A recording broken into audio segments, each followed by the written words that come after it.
Abraham. She's a consultant public health physician, and she's helped us take a look at today's focus, which is on the new variant of coronavirus, which was first discovered in the UK and now being discovered in other parts of the world. Let's quickly take this short break, and we'll be back to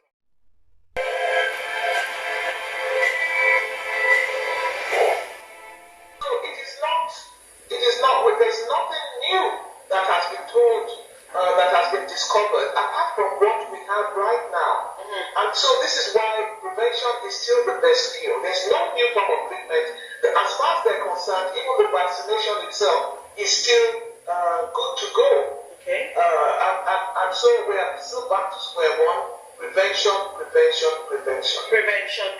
Prevention. Now, do you see, is this the time for more collaboration between scientists around the world to share data, to share information that they do know about various variants that have been discovered from different countries, just so that, earlier you talked about the fact that this came to the public knowledge early enough.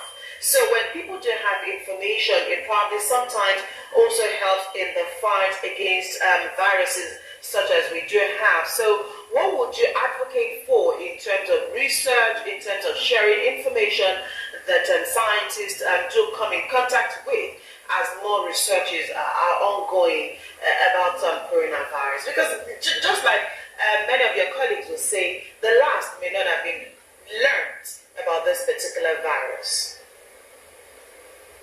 Well, as a scientist myself, I'm quite pleased. You don't want to share information before you have got to the end of it. Like, for instance, this new variant was discovered really actually October, August. But, there were lots of studies around it just to make sure that they were not spreading false information. Right.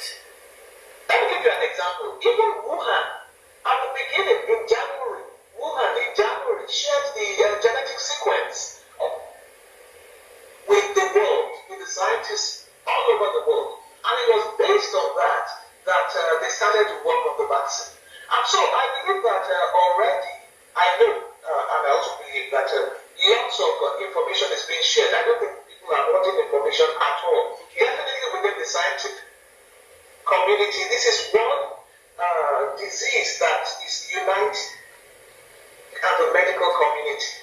And so I believe that it's not just the scientific and the medical community that need to be united. It's just all the communities, the various stakeholders, all over the come together to battle this and fight it. Right. So that is already happening. That is happening. This collaboration. Okay. But there can always be better collaboration again. Right. Before we allow you to go, let's quickly take a look at the role of the World Health Organization in all the genetic coding, how it works. In fact, just go on. Protocols, things like that.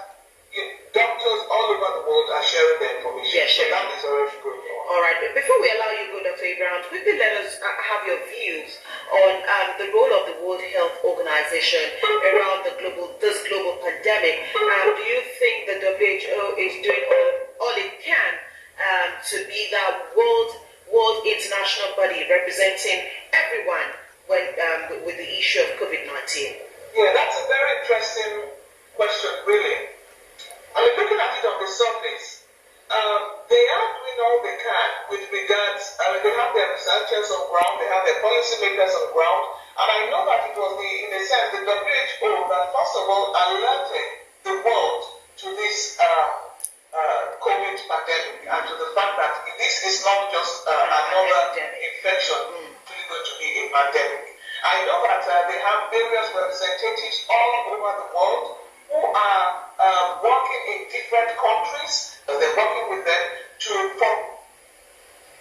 on infection prevention control, on treatment, on research, and also on the way forward with the virus. I believe that even with the WHO, it is still a work in progress. Okay. This is something, the WHO has been responsible for shepherding a lot of the infections in the world and shepherding the progress. But I believe also more work needs to be done especially on the policy aspect. All right, we may have to end this conversation here this afternoon. The network has not been quite favorable.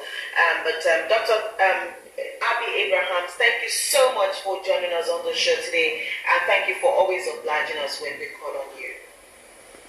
All right, okay, I think that's where we hold on to. Okay. All right, thank you, Doctor.